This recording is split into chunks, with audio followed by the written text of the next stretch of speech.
اور کئی دفعہ ایک ٹریجڈی میں ایک سلور لائننگ ہوتی ہے. تو شاید یہ پہلی دفعہ ہو کہ پاکستان اور ہندوستان مل کے اس کو ریزالو کریں. تو درانی صاحب، یہ اس مرتبہ صورتحال مختلف ہونے کی وجہ آپ کو کیا دکھائی دے رہی ہے؟ اگر دونوں جانب سے فوری فنگر پوائنٹنگ نہیں ہوئی ہے، آپ اس کا کریڈٹ دونوں جانب کے نیشنل سیکیورٹی ایڈوائزرز کو دینا چاہیں گے؟ کیا مختلف ہے اس مرتبہ؟ جی، اس میں سب سے بڑا کریڈٹ جو جاتا ہے وہ انڈین پرائم منسٹر کو، جو پاکستان تشریف لائے، اور کریڈٹ ہمارے پرائم منسٹر کو بھی جاتا ہے. تو میں ان دو کو کریڈٹ دوں گا، کیونکہ ان کی وجہ سے میں تو ہمیشہ کہتا ہوں کہ یہ پولیٹیکل لیڈرشپ جو ہے وہ یہ ایشوز ہندوستان پاکستان کے ریزالو کر سکتے ہیں. آپ اگر سیکیورٹی اسٹیبلشمنٹ پہ چھوڑ دیں تو پھر وہ فیسٹر ہوتے رہتے ہیں پرابلم. تو میں تو ان کو کریڈٹ دوں گا. ٹھیک ہے. تو سر، لیکن میں پھر آپ سے توجہ اس طرف جاؤں گا کہ بینکاک میں این ایس ایز ملے تو ہم نے دیکھا کہ سشما صاحبہ بھی پاکستان تشریف لے آئیں، بالآخر مودی صاحب بھی آ گئے. ابھی بھی جو پٹھان کوٹ حملے کے بعد کی صورتحال ہے، این ایس ایز لیول پر معلومات کا تبادلہ ہو رہا ہے. تو یہ جو کردار اچانک ایک بڑا کر دیا گیا ہے این ایس ایز کا، آپ کو لگتا ہے اس سے دونوں ممالک بہرحال استفادہ کر سکتے ہیں، کرنا چاہیے؟ اس میں کر سکتے ہیں اور کرنا چاہیے. مگر پھر میں کہوں گا کہ یہ پولیٹیکل لیڈرشپ کی ڈیسیجن ہے. این ایس اے ہیں، فارن سیکٹری ہیں، یہ وہ ٹیون چلاتے ہیں جو ان کو پولیٹیکل لیڈرشپ دیتی ہے. ٹھیک ہے، N S A foreign secretaries کا بھی بہت امپورٹنٹ رول ہے، مگر کرٹیکل رول دونوں پولیٹیکل لیڈرشپس کا ہے. اور یہ ایک بہت ایک غمزدہ چیز ہے، مگر اس سے جیسے میں کہہ رہا تھا کہ اس سے ہمیں فائدہ بھی ہو سکتا ہے. تو یہ ایک نیا آغاز ہوگا اگر پاکستان اور ہندوستان اس میں کوآپریٹ کریں اور ایک دوسرے کو ہیلپ کریں. ٹھیک ہے سر، لیکن کیا اس کو پھر اس نظریے سے دیکھا جائے، کیونکہ بہرحال یہ جو پولیٹیکل ایک ولنگنس تھی امن پروسیس کو ریزیوم کرنے کی، یہ شاید ماضی میں بھی تھی، بٹ ممبئی حملوں کے بعد صورتحال ہمیں بدلتی دکھائی دی. سو اس سائڈ کو آپ کو لگتا ہے اس دفعہ کچھ ایڈمنسٹریٹو میجرز کے ذریعے انشور کیا جا رہا ہے، اس کو کاؤنٹر کیا جا رہا ہے؟ میں پھر کہوں گا کہ ایڈمنسٹریٹو میجرز تو نارمل ہی ہیں، کوئی ایسے ان یوزل نہیں ہے. میری سمجھ کے مطابق یہ اسینشلی پولیٹیکل ول ہے جو گائیڈنس ٹاپ لیڈرشپ سے مل رہی ہے کہ بھائی کوشش کرو، کوآپریٹ کرو. ٹھیک ہے جنرل صاحب، آپ کی اجازت ہے. رشمی تلوار صاحبہ سینئر بھارتی صحافی ہیں، اخبار کشمیر رائزنگ سے منسلک ہیں، ان سے ہمارا رابطہ ہوا ہے. رشمی صاحبہ، آپ کو میری آواز آ رہی ہے؟ جی جی. رشمی صاحب، میں جاننا چاہ رہا تھا آپ سے کہ یہ وزیر اعظم نواز شریف صاحب کا مودی جی کو ٹیلی فون کرنا، واقعے پر افسوس کا اظہار اور تعاون کا جو یقین دہانی انہوں نے کرائی ہے، کیسے دیکھا جا رہا ہے بھارت میں اس کو؟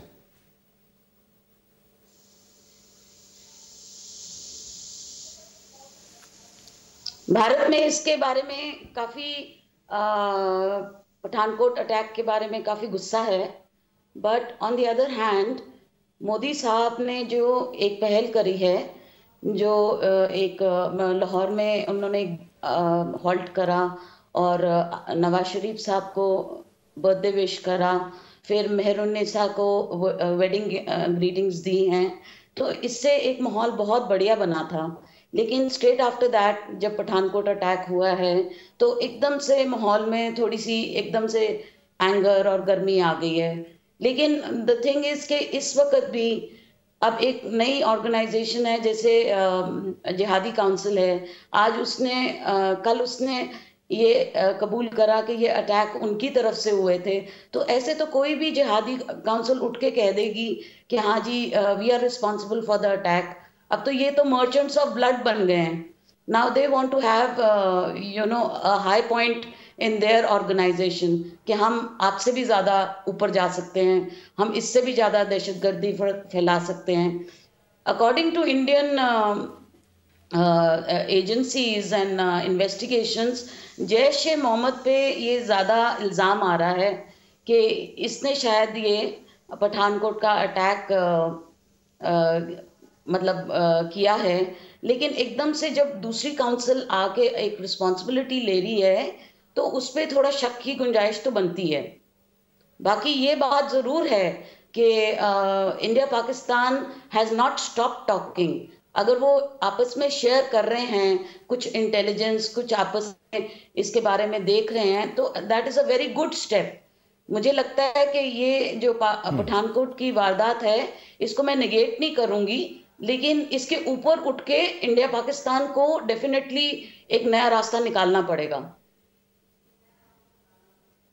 اور میں I'll come back to my question. Rashmi, یہ نیا راستہ یہاں سے وزیراعظم نواز شریف کا فون جانے کے بعد اور تحقیقات کی یقین دہانی کے بعد وہ نیا راستہ ملنے کی کوئی امید پیدا ہوئی ہے؟ اس کو اپریشیٹ کیا جا رہا ہے انڈیا میں ڈیولی؟ اس کو اپریشیٹ کرنا ہی پڑے گا، because there is no other way دین پیس. اگر انڈیا پاکستان میں پیس ہوتی ہے تبھی آگے کوئی قدم بڑھتے ہیں، تبھی یہ ریجن پراسپرس ہوئے گا، تبھی یہاں پہ پراسپیرٹی بڑھے گی، آپس میں لوگ ملیں گے، تبھی ایک دوسرے کو جانیں گے.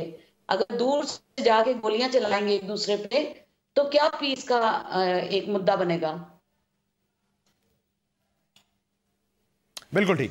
رشمی تلوار صاحبہ بہت شکریہ آپ کا. ناظرین بات کر رہی تھیں سینئر صحافی، چند اہم نقطوں کی جانب انہوں نے نشاندہی کی ہے. ان پر دورانی صاحب سے ذرا تفصیل سے بات کرتے ہیں، ایک مختصر بریک لیتے ہیں، اس کے بعد واپس آتے ہیں. Stay tuned.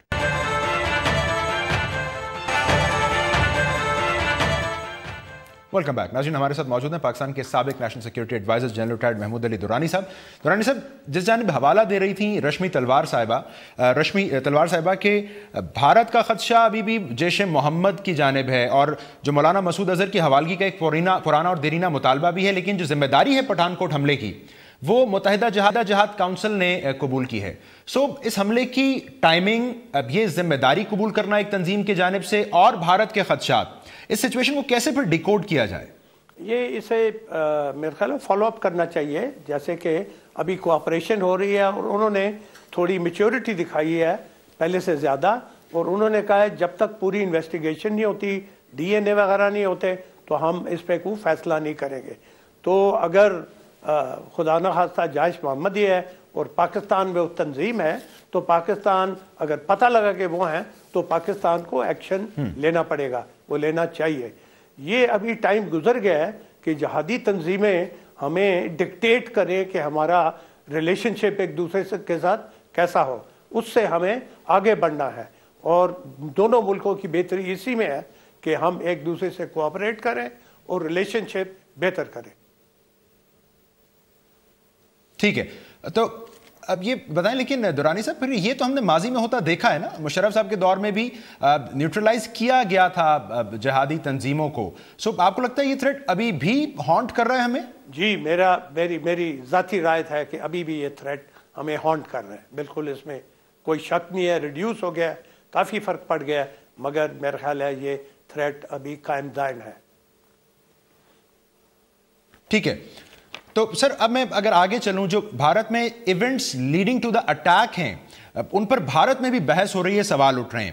اب اسی علاقے میں ایک پولیس افسر کی گاڑی چھینی جانا، اب لوگوں کا اغوا ہونا، انہیں چھوڑ دیا جانا، اور پھر اطلاعات کے باوجود جو سلو ریسپانس ہے بھارتی سیکیورٹی فورسز کا، اور آپریشن بہرحال ابھی تک جاری ہے.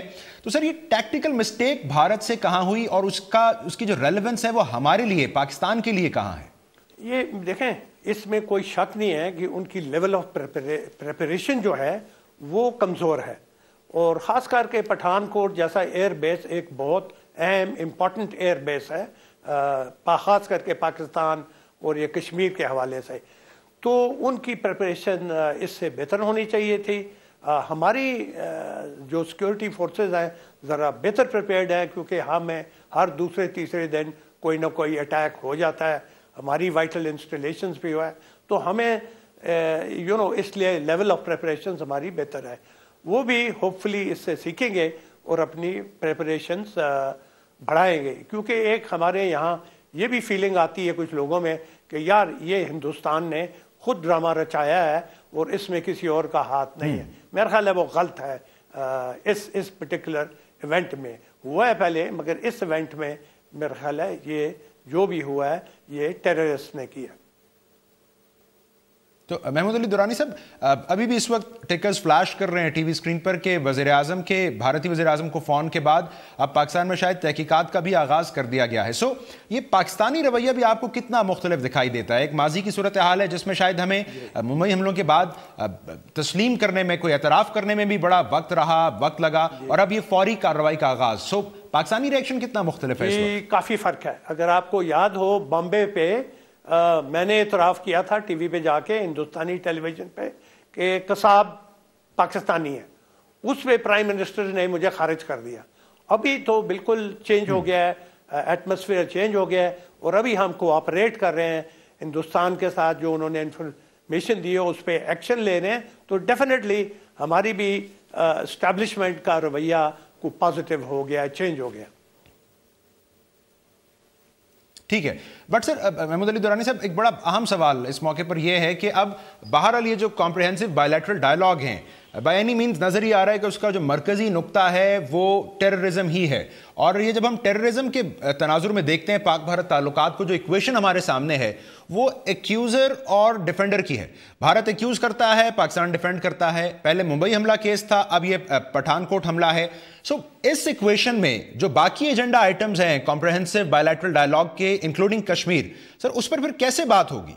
اس پہ ہوگی، مگر ابھی اس میں کوئی شک نہیں ہے کہ ٹیررزم ایک سینٹرل ایشو بن گیا ہے. اگر ہم چاہیں نہ چاہیں، ہم کشمیر پہ بات کرنا چاہیں، پہلے ہمیں ٹیررزم کو کمپریہنسولی مینیج کرنا پڑے گا، اور کر رہے ہیں ہم پاکستان میں. ایسی کوئی بات نہیں ہے، نرالی نہیں ہے. ہمیں وہ گلٹ فیلنگ نہیں ہونی چاہیے.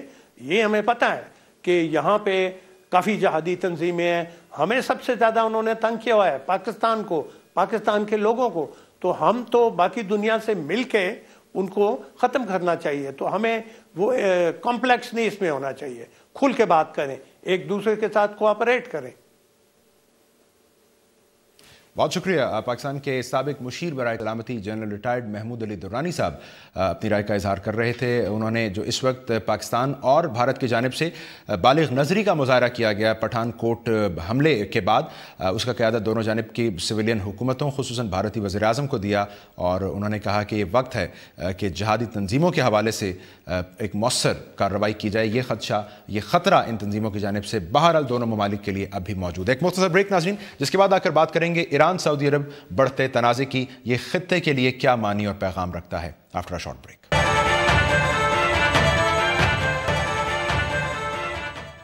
Welcome back. ناظرین، اس معاملے پر ہم نے گزشتہ روز بھی بات کی تھی. ایران سعودی عرب تنازع بظاہر بڑھتا دکھائی دے رہا ہے. اس حالیہ تنازع کی وجہ تو سعودی عرب میں شیعہ عالم شیخ نمر کو دی جانے والی سزائے موت بنی، جس کے بعد ہم نے ایران میں سعودی سفارت خانے کو جلتے دیکھا، جس کے بعد نتیجہ یہ نکلا کہ دونوں ممالک کے سفارتی تعلقات منقطع ہوئے.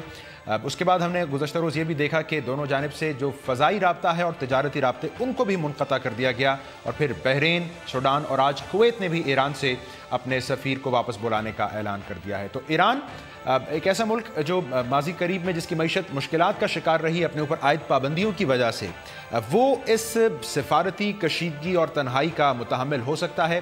اور یہ سعودی ایران جو تنازع ہے یہ خطے کے لیے کیا معنی رکھتا ہے، بالخصوص جو شام تنازع ہے جہاں بہرحال سعودی عرب اور ایران دونوں کے اپنے مفادات ہیں، اس تنازع پر یہ کس طرح اس کے اثرات ہوں گے، بات کریں گے. ہم نے زحمت دی ہے، مجھے جوائن کر رہے ہیں ڈائریکٹر نیوز ہیں تہران ٹی وی کے اور تجزیہ کار ہیں سید احمد رضوی صاحب. رضوی صاحب، بہت شکریہ آپ کے وقت کا. سر مجھے سب سے پہلے یہ بتائیے، آج کویت نے بھی اعلان کر دیا کہ ایران سے اپنا سفیر وہ واپس بلا لیں گے. تو یہ جو سعودی سفارت خانہ جلنے سے ایک سلسلہ شروع ہوا اور بظاہر اسی کے احتجاج میں یہ تمام ممالک بحرین، سوڈان، کویت اپنے سفیر واپس بلا رہے ہیں، یہ ایران کے لیے تنہائی کا باعث، اس کی معیشت کے لیے مشکلات کا سبب نہیں بن جائے گا؟ بسم اللہ الرحمن الرحیم. جناب، میں عرض یہ کروں کہ ابھی یہ جو ایشو سامنے آیا ہے اس کو ذرا آگے سے ہم لے لیں. یہ ابھی اچانک ہونے والی بات نہیں ہے، بلکہ شیخ نمر کی پھانسی جو ہے وہ تقریباً 2 مہینہ پہلے ہونے والی تھی، لیکن تاخیر کیوں ہوئی اس میں سمجھ میں نہیں آتا. اور میں سمجھتا ہوں تقریباً یہ سعودی عرب نے ایسے موقع پر یہ پھانسی دی ہے دوسرے دہشت گردوں کے ساتھ. البتہ وہ شیخ نمر جو ہے بڑے عالم دین تھے، بڑے لیڈر تھے، میں اس بات میں نہیں اس کی طرف نہیں جاتا. لیکن بات یہ ہے کہ اس وقت ایران میں الیکشنز ہو رہے ہیں، یعنی ایک ایسے موقع پر یہ ایشو سامنے آیا ہے کہ تقریباً میں سمجھتا ہوں کہ یہ جو مشہد اور تہران میں جو قونصلیٹ پہ حملے ہوئے ہیں یہ ایران کے گورنمنٹ کا کوئی موقف نہیں ہے. آپ کو پتہ ہے گورنمنٹ نے اس کی مذمت بھی کی اور لوگوں کو پکڑنے کا اعلان بھی کیا, کہا جو اس میں ذمہ دار ہیں. تو سعودی عرب کا جو ری ایکشن ہے اس کے خلاف ایک دم جو اس طرح کا ری ایکشن سامنے آیا ہے, میں سمجھتا ہوں یہ بہت زیادہ تیز ہے, اور ایک دم سفارتی تعلقات توڑنا, اس کے بعد تجارتی تعلقات کو ختم کرنا, اس کے بعد فضائی حدود کو جو ہے وہ ختم کرنا, اس طرح کی باتیں جو ہے وہ بہت زیادہ میں سمجھتا ہوں یہ اہم اقدامات سعودی کی طرف سے ہوئے ہیں. اور جو ممالک جنہوں نے سعودی کا ساتھ دیا ہے وہ تقریباً سمجھ لیجئے کہ وہ ایک نظر سے سعودی کے حاشیے میں یا سعودی کے جو ہے وہ نزدیکی ممالک ہیں. ان کے تعلقات کے ساتھ ایران کے ساتھ تعلقات توڑنے سے یا بائیکاٹ کرنے سے یا سفارتی تعلقات توڑنے سے ایران پہ اگرچہ ٹھیک ہے آپ کی بات درست ہے, سفارتی تعلقات ٹوٹنا دو ملکوں کے درمیان اثر تو اس کا پڑتا ہے, لیکن ایران وہ ملک ہے جس نے پوری دنیا کی پابندیوں کا مقابلہ کیا, سلامتی کونسل کی پابندیوں کا مقابلہ کیا. امریکہ اور یورپ کے تمام ممالک نے اتنے سالوں تک مقابلہ کیا ایران نے ان پابندیوں کا, اور معیشت جو ہے وہ ایران کی چلتی رہی, اور اس کا فائدہ ایران کو ہوا ہے. ایران کو یہ فائدہ ہوا کہ شاہ کے زمانے کا وہ ایران جو کسی بھی مغربی کمپنی کے اسمبلڈ فیکٹریاں ایران میں لگتی تھی, آج وہ ایران میزائل کا ایک وہ یعنی میزائلی صنعت کا ایک دنیا میں ایک وہ بہت بڑی طاقت ہے, اور آج وہ ایران 40 ممالک کو اپنے مصنوعات برآمد کر رہا ہے. فرض کر لیجئے یعنی ٹیکنالوجی برآمد کر رہا ہے, اور ٹیکنالوجی میں اس حد تک آگے بڑھ گیا ہے کہ وہ نینو ٹیکنالوجی ہے یا ایٹمی ٹیکنالوجی ہے, اس میں بہت آگے بڑھ چکا ہے ایران. تو اس لحاظ سے ایران کے لیے کوئی خاص اہمیت نہیں ہے کہ کون تعلقات توڑے کون تعلقات رکھے, کیونکہ ان ممالک کے پاس ٹھیک ہے. لیکن رضوی صاحب میں قطع کلامی کر رہا ہوں, لیکن عصر حاضر میں ایک ملک کا سفارت خانہ کچھ عناصر کی طرف سے جلا دیا جانا, گو کہ سرکاری طور پر اس کی مذمت کی گئی ہے, یہ کیا بتا رہا ہے؟ یہ بہرحال کوئی معمولی واقعہ تو ہرگز نہیں ہے. بات یہ ہے کہ آپ اس بارے میں شیخ نمر کی شخصیت کی طرف ہمیں دیکھنا پڑے گا. شیخ نمر کی شخصیت جو ہے وہ ایسی نہیں ہے جو سعودی عرب جو سمجھتا ہے ایک عالم کو پھانسی دی ہے یا اپنے ایک لیڈر کو پھانسی دی ہے. ان کے ماننے والے اور ان کے جو پیروکار ہیں یا ان کے جو محبت رکھنے والے ہیں وہ دنیا کے تمام ممالک میں پھیلے ہوئے ہیں.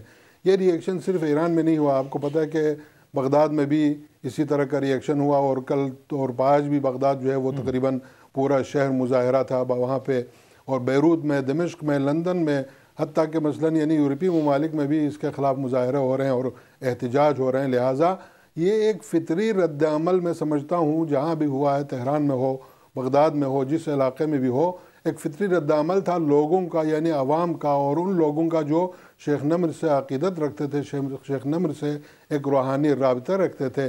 لہٰذا سعودی عرب کی حکومت کی طرف سے ان تمام چیزوں کو حکومت ایران کے کھاتے میں ڈالنا جو ہے وہ سمجھ سے بالاتر ہے. میرے خیال میں آپ اس تناظر میں دیکھیے کہ اگر فرض کر لیں ایک اقدام مثلا سفارتی تعلقات توڑنا کافی تھا, تو یہ سارے اقدام کیوں کیے؟ اور اس کے بعد وہ دوسرے ممالک جنہوں نے سعودی عرب کو دیکھی انہوں نے سفارتی تعلقات ایران کے ساتھ توڑ لیے, تو ان کے لیے کون سے مفادات ان کے مفادات کو نقصان پہنچا تھا. لہٰذا میں ٹھیک ہے. اور رضوی صاحب آپ کو یہ شیخ نمر صاحب کی پھانسی کا ہی معاملہ, ان کی سزائے موت کا معاملہ لگ رہا ہے, یا وہ تناظر پس منظر زیادہ اہم ہے؟ اب چاہے وہ ایران کی امریکہ دیگر عالمی طاقتوں سے ڈیل ہو, اب یہ 34 رکنی اتحاد جس کو سعودیہ لیڈ کر رہا ہے اس میں ایران کا شامل نہ ہونا ہو, ان دونوں ممالک کی پرانی جنگ ہو, وہ تناظر زیادہ اہم ہے یا اصل مسئلہ شیخ نمر صاحب کی سزائے موت ہی ہے؟ بات آپ نے بالکل ٹھیک کی. یہ صرف شیخ نمر صاحب کا جو ان کی شہادت کا مسئلہ نہیں ہے, بلکہ ایک عالمی کھیل ہے جس کے سمجھ لیں سارے ڈانڈے جو ہے تقریباً امریکہ اور اسرائیل سے ملتے ہیں. یہ ایسا نقشہ ہے, ایسا کھیل ہے جو امریکہ اسرائیل کے تحفظ کے لیے مشرق وسطیٰ میں اس طرح کے مسائل پیدا کر کے آخری نتیجے کے طور پر, یعنی اس کا نتیجہ سمجھ لیں, چاہے شام میں ہو رہا ہو, چاہے فرض کر لیں ابھی جو شیخ نمر کے شہادت کے بعد کے واقعات ہوں, یا فرض کر لیجئے کہ اور بھی جو مسائل مشرق وسطیٰ میں داعش کے نام سے مثلاً جو مشرق وسطیٰ کا اس وقت ایک مسئلہ چل رہا ہے, اگر سعودی عرب کو داعش کے خلاف کوئی اتحاد بنانے کی ضرورت ہی تھی تو اس سے پہلے وہ امریکن کولیشن بنا ہوا ہے, اس کے وہ ممبر بھی ہیں, اس میں وہ شرکت بھی کی ہے انہوں نے. اس کے علاوہ روس اور دوسرے ممالک نے داعش کے خلاف جو کارروائی شروع کی ہوئی ہے, تو اب اس میں فرض کر لیں 134 ممالک میں اسلامی ممالک 57-58 میں سے 34 ممالک کو انہوں نے کیوں منتخب کیا؟ اس میں شام، عراق اور ایران کو کیوں شامل نہیں کیا؟ اگر داعش کے خلاف ہی اقدام کرنا تھا تو ایران سب سے زیادہ داعش کے خلاف عملی طور پر لڑنے والا ملک ایران ہے۔ اس وقت شام میں دیکھیں، عراق میں دیکھیں، ہر جگہ پہ خود یعنی ایران جو ہے وہ داعش کے خلاف ہے، اور کئی دفعہ جو ہے وہ داعش نے کوشش کی ہے ایران کی سرحدوں پر تک پہنچنے کی، تو داعش کا بھی ٹارگٹ زیادہ تر ایران ہے۔ اس کے باوجود ایران نے جو ہے اس کا مقابلہ کیا، لہٰذا سعودی عرب نے کیوں ایران کو اس میں شامل نہیں کیا؟ رضوی صاحب یہ بڑے مسائل ہیں، یہ بڑے مسائل ہیں اور یقیناً ان پر اثر پڑے گا اس تنازع کا۔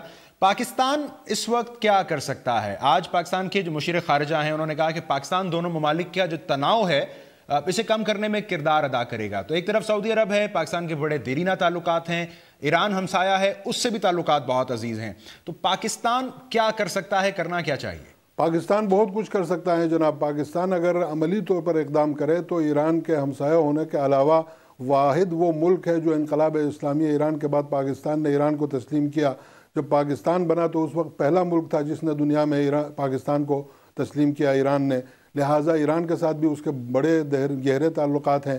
سعودی عرب بھی کیونکہ عالم اسلام کے مقدس مقامات وہاں پر ہیں، اور ان مقدس مقامات کے ناطے جو ہے سعودی عرب کے ساتھ بھی پاکستان کے تعلقات ہیں، ویسے بھی اقتصادی طور پر، اور ویسے بھی پاکستان کے ایسے تعلقات ہیں جو سعودی کے بہت نزدیکی تعلقات ہیں۔ لہٰذا اگر پاکستان کردار ادا کرے تو دونوں ممالک کے ساتھ مصالحتی کردار ادا کر سکتا ہے۔ پاکستان ایران نے ماضی میں بھی تقریباً ایران عراق جنگ کے دوران میں بھی پاکستان کی طرف سے جو کوششیں ہوئی اس کو ایران نے تسلیم کیا، یعنی ایران بھی آرام سے تسلیم کر لے گا، اور ظاہر ہے کہ سعودی خاندان کے ساتھ، حکومت کے ساتھ پاکستان حکومت کے روابط ہیں، لہٰذا پاکستان کا کردار اس میں کلیدی کردار ہے اگر وہ ادا کرے۔ بہت شکریہ سید محمد رضوی صاحب، نیوز تہران ٹی وی ہم سے بات کر رہے تھے ایران سعودی عرب تنازع پر۔ ایک مختصر بریک لیں گے ناظرین، جس کے بعد آ کر ذکر کریں گے کراچی میں روزمرہ جو عوام کو مسائل درپیش ہیں ان کی نشاندہی کے لیے بڑا ایک منفرد طریقہ احتجاج اپنایا گیا ہے، یہ کیا ہے اور اس کا نتیجہ کیا نکلا، بات کرتے ہیں اس بریک کے بعد۔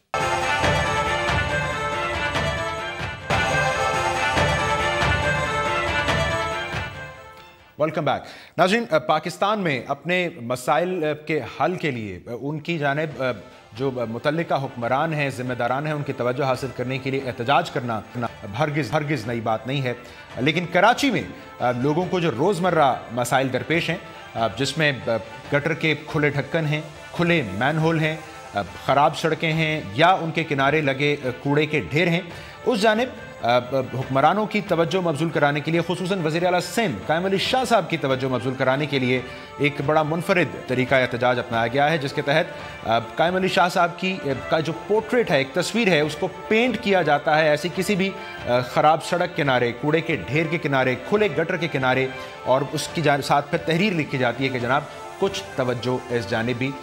بہرحال اس طریقہ احتجاج پر اعتراض ہو سکتا ہے، وہ کیا بھی گیا ہے، لیکن اس کا نتیجہ یہ ضرور نکلا ہے کہ قائم علی شاہ صاحب نے اس پر باقاعدہ اب ایڈمنسٹریٹر کراچی کو فون کیا ہے۔ انہوں نے کہا ہے کہ یہ گٹر کے ڈھکن اگر اب کسی علاقے سے غائب ہوئے تو بڑی شدید کارروائی ہوگی۔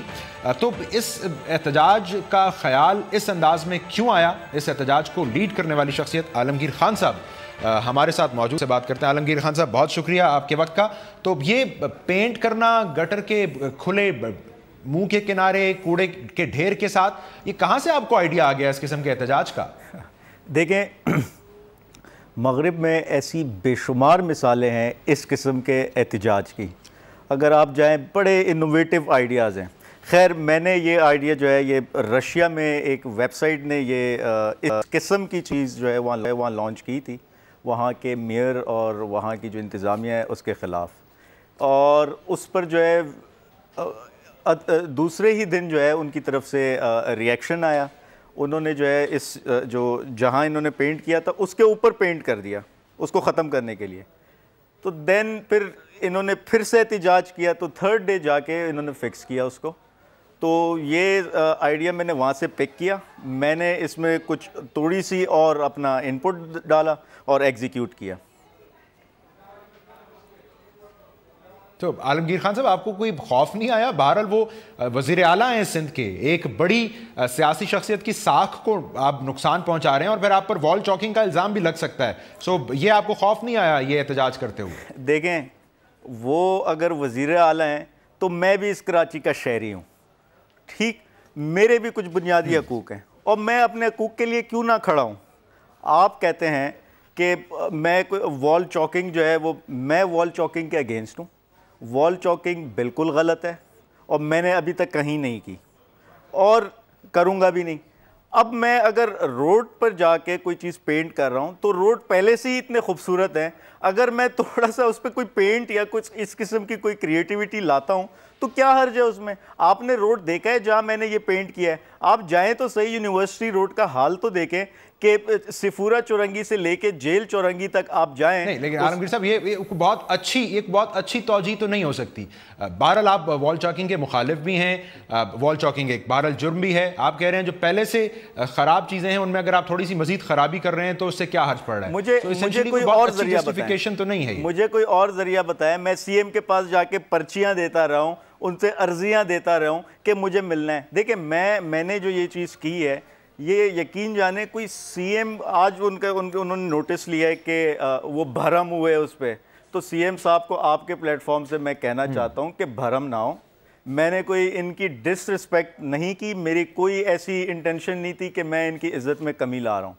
میں نے تو اس لیے کیا کہ ان کو میں مخاطب کر سکوں, ان کو بتا سکوں کہ ادھر جو ایشوز ہیں آپ ان کو تو ایڈریس کریں. ہوتا یہ ہے کہ کراچی میں پل کے اس پار کے ساری ڈیولپمنٹ وغیرہ ہوتی رہتی ہیں. پل کے اس پار آپ سمجھ رہے ہوں گے کہ, اور وہ کیوں ہوتی ہے؟ ایک تو وہاں ایلیٹ کلاس ہے اور سی ایم صاحب کی ساری سراؤنڈنگز وہیں ہوتی ہے, اور وہاں ڈی ایچ اے ایڈمنسٹریشن موجود ہے, وہاں کلفٹن کینٹونمنٹ کی ایڈمنسٹریشن موجود ہے, اور وہ خود مختار ہیں, وہ انڈیپینڈنٹ ہیں اور وہ ڈیلیور بھی کر رہے ہیں. پل کے اس پار گلشن اقبال, جوہر, ناظم آباد, ایف بی ایریا اور بے شمار ایسے علاقے ہیں. ہم یتیم اور مسکین ہیں, ہمیں کوئی پوچھنے والا بہت سارے علاقے ہیں نیگلیکٹڈ ہیں. مجھے بتائیے کیا یہ کیمپین کوئی ون مین شو ہے, آپ اکیلے ہی کام کر رہے ہیں, کوئی ٹیم ہے آپ کی, مشکلات کیا رہی پھر؟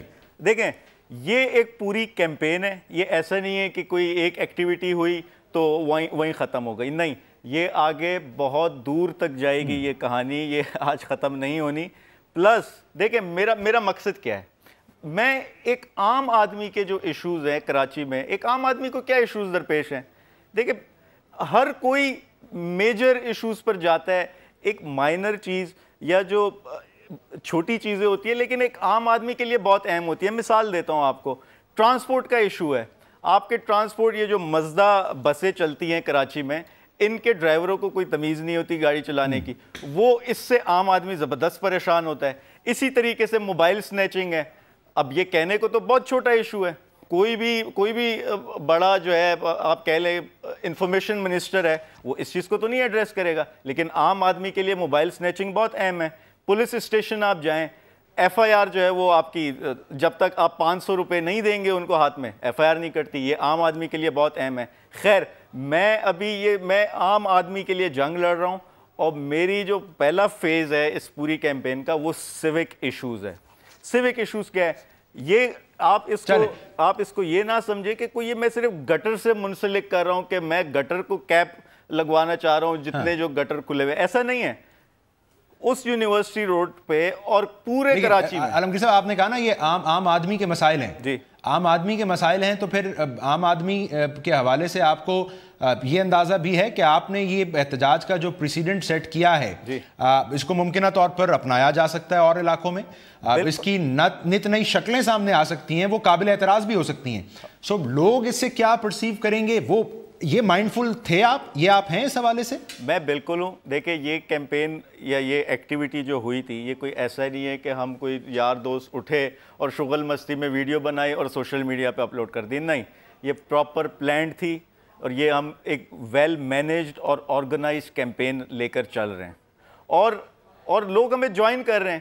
دیکھیں اگر کوئی ہمارے گھر سے, ہماری کیمپین سے کوئی انلیگل, کوئی وائلنٹ, کوئی اس قسم کی کوئی بھی ایکٹیویٹی ہوگی, ہم ڈس اون کریں گے, ہم اس کے خلاف احتجاج کریں گے. تو لہٰذا ایسی کوئی چیز نہیں ہے. دوسری چیز آپ نے کہی کہ مجھے ڈر لگتا ہے, مجھے کس چیز کا ڈر ہے؟ دیکھیں میری کیمپین کا بنیادی مین پوائنٹ تھا ideas are bulletproof. Idea float ہو چکا ہے, یہ چاہے مجھے اریسٹ کر لیں, مجھے کوئکلی آپ یہ بتائیے, آپ بہرحال سی ایم نے حرکت تو کی ہے, آپ انہیں سلیپنگ بیوٹی کہتے رہے, لیکن آج انہوں نے بہرحال کمشنر کراچی کو فون کیا ہے. اب اگر کام کچھ شروع ہوتا ہے, یہ گٹروں کے ڈھکن واپس آتے ہیں, تو آپ کیا تھینک یو سی ایم کی بھی پھر کوئی کیمپین کریں گے, کوئی شکریہ ادا کریں گے؟ میں نے اس کا اعتراف کیا ہے.